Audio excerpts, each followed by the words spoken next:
మనం నిన్నటి వీడియోలో తెలుసుకున్నాం. ట్రంప్ ఇరాన్కి స్ట్రాంగ్ వార్నింగ్ ఇచ్చాడు. రాబోయే 2-3 వారాల్లో ఇరాన్ లొంగిపోవాలి, లేకపోతే ఈ దేశం మొత్తాన్ని నాశనం చేస్తానని ట్రంప్ చాలా ఓపెన్గా చెప్పాడు. ఇప్పుడు ఆ ప్రాసెస్ స్టార్ట్ అయినట్టుగా కనిపిస్తుంది. ఇక్కడ కనిపిస్తున్న ఇతని పేరు Pete Hegseth, America war minister. ఇతను అండ్ ట్రంప్ ఇద్దరూ కలిసి ఇరాన్ని ఉద్దేశించి ఒకే మాట చెప్పారు. అదే will bring Iran back to stone age. అంటే ఇరాన్ని ఎంతగా డెస్ట్రాయ్ చేస్తాము అంటే వీళ్ళు స్టోన్ ఏజ్కి వెళ్ళిపోతారు. అంటే వీళ్ళ దేశం 10,000 సంవత్సరాల క్రితం రాతి యుగంలో పరిస్థితులు ఎలా ఉండేవో అలా మారిపోతుంది అని చెప్తున్నారు. ఇక్కడ ఐరనీ చూడండి. జస్ట్ కొన్ని రోజుల ముందే ట్రంప్ మేము ఇరాన్ ప్రజల్ని కాపాడుతాము, ఇరాన్లో ప్రజెంట్ గవర్నమెంట్ ప్రజల్ని ఇబ్బంది పెడుతుంది, మేము ఆ గవర్నమెంట్ని తొలగించి కొత్త గవర్నమెంట్ తీసుకువస్తాము, అక్కడి ప్రజల్ని కాపాడుతాము అని చెప్పాడు. ఇరాన్ ప్రజలు తమ గవర్నమెంట్కి అగెన్స్ట్గా ప్రొటెస్ట్ చేస్తున్నప్పుడు help is on the way, Iran ప్రజలకు హెల్ప్ చేయడానికి అమెరికన్ మిలిటరీ వస్తుంది అంటూ ట్రంప్ ట్వీట్ చేసేవాడు. అలాంటి ఇతను ఇప్పుడు ఇరాన్ దేశం మొత్తాన్ని నాశనం చేస్తాను అని చెప్తున్నాడు. అంటే ఇతను హెల్ప్ చేస్తాను అని చెప్పిన ప్రజల్ని కూడా డెస్ట్రాయ్ చేసేందుకు రెడీ అయ్యాడు. ఒకసారి ట్రంప్ మాట్లాడిన ఆ మాటల్ని మీరు కూడా వినండి. Thanks to the progress we've made, I can say tonight that we are on track to complete all of America's military objectives shortly, very shortly. We're going to hit them extremely hard over the next 2 to 3 weeks. We're going to bring them back to the Stone Ages where they belong. ఇక్కడ Trump చెప్తున్నాడు, మేము ఇకపై ఇరాన్ని ఎంత దారుణంగా దాడి చేస్తాము అంటే ఆ దేశం మొత్తం సర్వనాశనమై అక్కడి పరిస్థితులు రాతి యుగంలో లాగా మారుతాయి అని చెప్తున్నాడు. ఇది చాలా పెద్ద స్టేట్మెంట్. బహుశా ఇక్కడ ట్రంప్ ఉద్దేశం కేవలం ఆ దేశంలో ప్రజెంట్ ఉన్న ప్రభుత్వాన్ని, మిలిటరీని డెస్ట్రాయ్ చేయడం మాత్రమే కావచ్చు. కానీ దానికి ఇలాంటి లాంగ్వేజ్ని యూజ్ చేయకూడదు. అందుకే టాప్ పొజిషన్లో ఉన్న లీడర్లు డిప్లొమాటిక్ లాంగ్వేజ్ని యూజ్ చేయాలి. నోటికి వచ్చింది వాగితే పరిస్థితి ట్రంప్ లాగా మారుతుంది. అమెరికా మొదటగా ఇరాన్ పైన దాడి చేసినప్పుడు, అలాగే అక్కడి సుప్రీం లీడర్ని ఎలిమినేట్ చేసినప్పుడు ఇరాన్లోని చాలామంది ప్రజలు సెలబ్రేట్ చేసుకున్నారు. ఇక మాకు ఫ్రీడమ్ వచ్చేస్తుంది, మేము మాకు నచ్చినట్టుగా ఉండవచ్చు, అమెరికా మాకు సహాయం చేస్తుంది అనుకున్నారు. ఇప్పుడు అదే అమెరికా హెల్ప్ చేయడానికి వస్తాము అని చెప్పిన అదే ట్రంప్ ఈ దేశం మొత్తాన్ని నాశనం చేస్తాము అంటున్నాడు. నేను మీకు నా ప్రీవియస్ వీడియోస్లో చాలాసార్లు చెప్పాను, ఈ యుద్ధం ఎప్పుడు ఎండ్ అవుతుంది అని డిసైడ్ చేసేది అమెరికా కాదు, ఇజ్రాయిల్. ఈ యుద్ధాన్ని మెయిన్గా నడిపించేదే ఇజ్రాయిల్. ఇజ్రాయెల్ ఆర్మీ చీఫ్ కొన్ని రోజుల క్రితం ఈ యుద్ధం ఇప్పట్లో ఆగదు, మినిమం ఇంకో 1 నెల రోజుల పాటు జరుగుతుంది, మేము ఎలిమినేట్ చేయాల్సిన టార్గెట్స్ ఇంకా వేలలో ఉన్నాయి, అవన్నీ కంప్లీట్ చేశాకే యుద్ధాన్ని ఆపుతాము అని చెప్పాడు. ఇక్కడ అమెరికా ఇరాన్ని స్టోన్ ఏజ్లోకి పంపిస్తాము అని చెప్తుంది. దీని మీనింగ్ నిజంగానే వీళ్ళను 10,000 సంవత్సరాల క్రితంలాగా మార్చేస్తాము అని కాదు, కానీ ఆ దేశంలో ఉన్న ఇన్ఫ్రాస్ట్రక్చర్ మొత్తాన్ని టార్గెట్ చేసి డెస్ట్రాయ్ చేస్తాము అని అర్థం. అయితే ఆ ప్రాసెస్ని అమెరికా ఆల్రెడీ స్టార్ట్ చేసింది.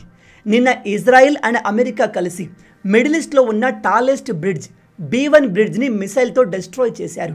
ఈ బ్రిడ్జ్ ఇరాన్కి చాలా ఇంపార్టెంట్. కీ ట్రేడ్ రూట్ని ఇదే కంట్రోల్ చేస్తుంది. ఇరాన్ రాజధాని అయిన టెహరాన్తో మిగతా ప్రాంతాలని ఈ బ్రిడ్జ్ కనెక్ట్ చేస్తుంది. దీన్నే ఇప్పుడు టార్గెట్ చేసి డెస్ట్రాయ్ చేశారు. ఇక్కడ క్వశ్చన్ ఏమిటంటే, ఈ బ్రిడ్జ్ దగ్గర ఇరాన్కి సంబంధించిన ఎటువంటి మిలిటరీ బేస్లు లేవు. ఈ ప్రాంతం నుంచి ఎటువంటి డ్రోన్స్ని, మిలిటరీ ఆపరేషన్ని ఇరాన్ చేయట్లేదు. అయినా కూడా అమెరికా ఈ ప్రాంతాన్ని టార్గెట్ చేసి డెస్ట్రాయ్ చేసింది అంటే ట్రంప్ ఇరాన్ని నాశనం చేయడం మొదలు పెట్టాడు అని అర్థం. ఈ బ్రిడ్జిపై జరిగిన దాడిలో చాలామంది సివియర్గా గాయపడ్డారు. అండ్ ఈ బ్రిడ్జ్ ఎప్పటిదో పాతది కాదు, రీసెంట్గా కన్స్ట్రక్ట్ చేసింది. అండ్ స్టిల్ ఇంకా దీనిపైన కొన్ని కన్స్ట్రక్షన్ పనులు జరుగుతూనే ఉన్నాయి. కానీ ఇది ఇరాన్కి ఎంతో ఇంపార్టెంట్ అని తెలిసి దీన్ని ఇప్పుడు అమెరికా నాశనం చేసింది. ఈ విధంగా మెల్లమెల్లగా ఇరాన్లో ఉన్న కీ ఇన్ఫ్రాస్ట్రక్చర్ని డెస్ట్రాయ్ చేస్తూ ఈ దేశ అభివృద్ధి మొత్తాన్ని ఆపేయడమే ట్రంప్ ప్రధానమైన లక్ష్యం. దీన్నే వీళ్ళు bringing back to stone age అని చెప్తున్నారు.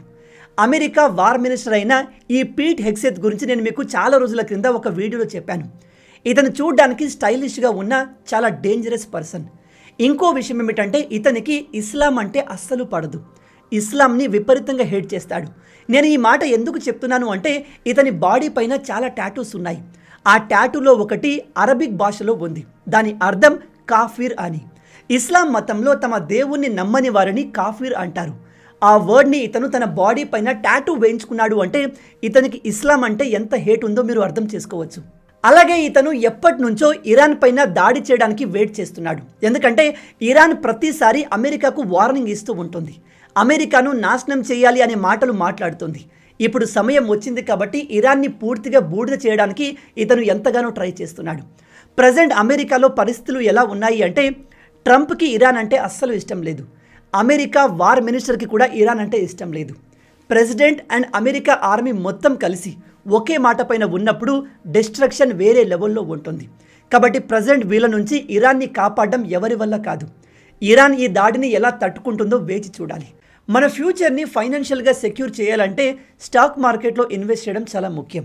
నేడు మార్కెట్ అప్స్ అండ్ డౌన్స్ ఉన్నా కానీ ఎవరైనా స్టాక్ మార్కెట్ ద్వారా మనీ సంపాదించవచ్చు, అది కూడా ఫ్యూచర్ అండ్ ఆప్షన్ ట్రేడింగ్ చేస్తూ చాలా తక్కువ టైంలో. అందుకు మీకు మార్కెట్ వుల్ఫ్ హెల్ప్ అవుతుంది.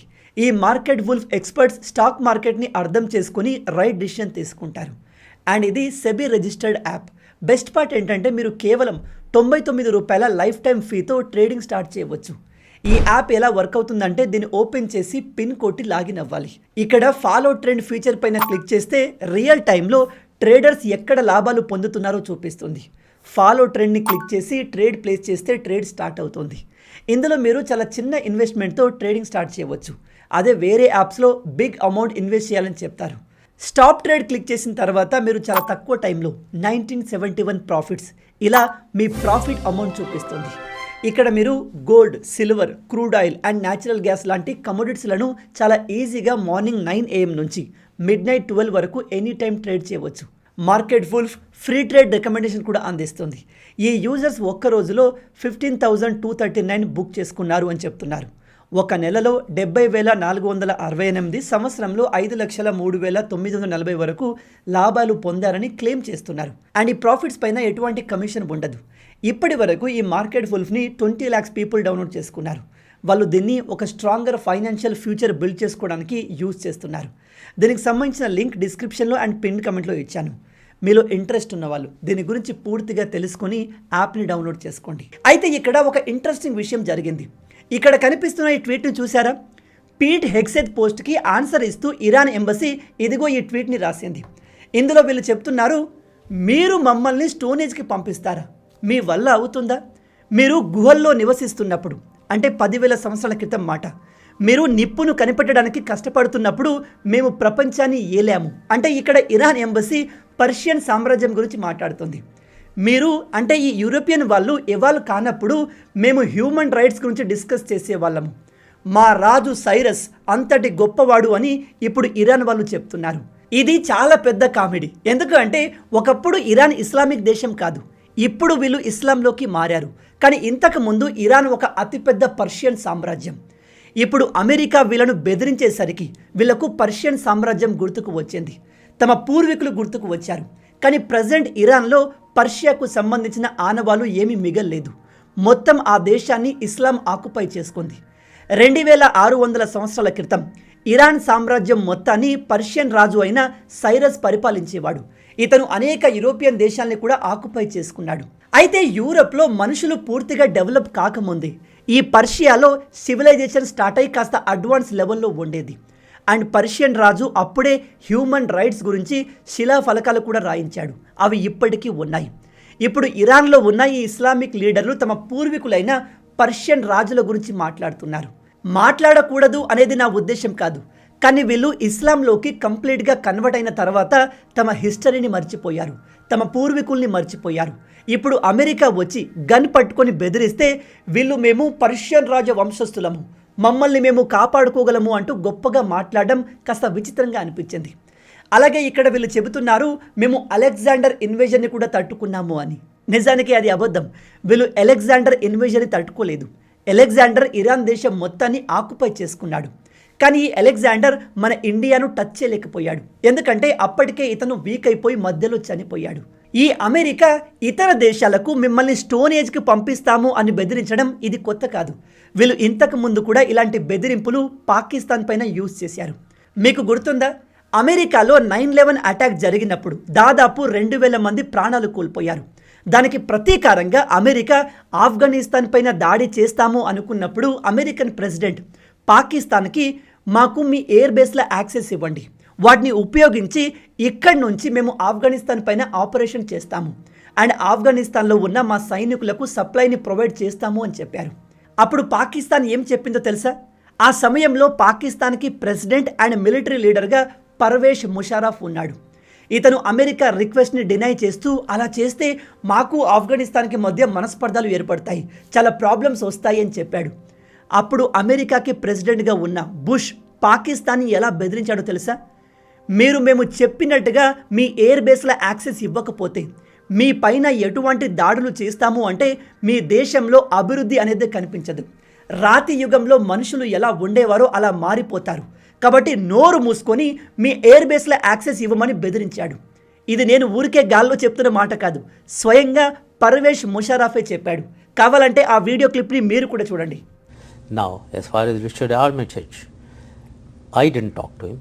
He didn't ring me up. I got a message, I think it was either on the second or the third day, from my DGISI that he had a meeting with Richard Armitage and he was very rough, and these are the words that he told him.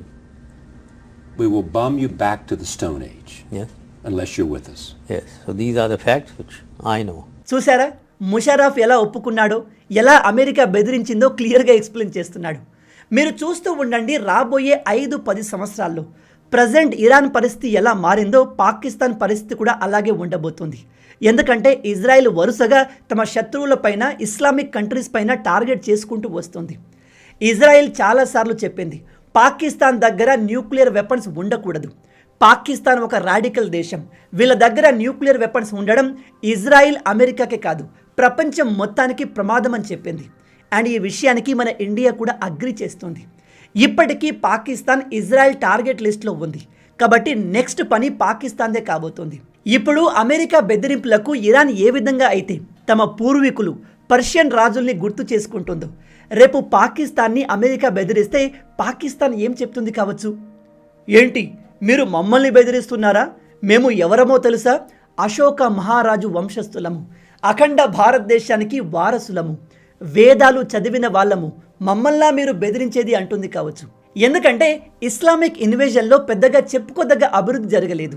And మన దేశంపై జరిగిన Mughals దాడుల్లో great అని చెప్పుకోబడే రాజులు ఎవరూ లేరు. కాబట్టి వీళ్ళు ఖచ్చితంగా అఖండ భారతదేశానికి చెందిన హిందూ రాజుల్ని రెఫరెన్స్గా తీసుకొని మాట్లాడతారు కావచ్చు. ఆ రోజు చాలా దగ్గరలోనే ఉంది.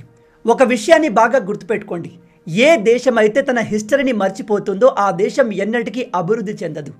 పాకిస్తాన్, బంగ్లాదేశ్ ఈ రెండు దానికి బెస్ట్ ఎగ్జాంపుల్. వీళ్ళు తమ పూర్వీకుల హిస్టరీని కంప్లీట్గా ఇగ్నోర్ చేశారు. వీళ్ళు ఇస్లాంలోకి కన్వర్ట్ అయ్యారు, అది పెద్ద ప్రాబ్లం కాదు. కానీ పూర్వీకుల్ని వదులుకోకూడదు, మన పూర్వీకుల హిస్టరీని వదులుకోకూడదు. కానీ వీళ్ళు దాన్ని కూడా డినై చేస్తారు. అందుకే వీళ్లకు భవిష్యత్తు లేకుండా పోయింది. ఇండోనేషియా ఈ ప్రపంచంలోనే అతిపెద్ద ఇస్లామిక్ దేశం.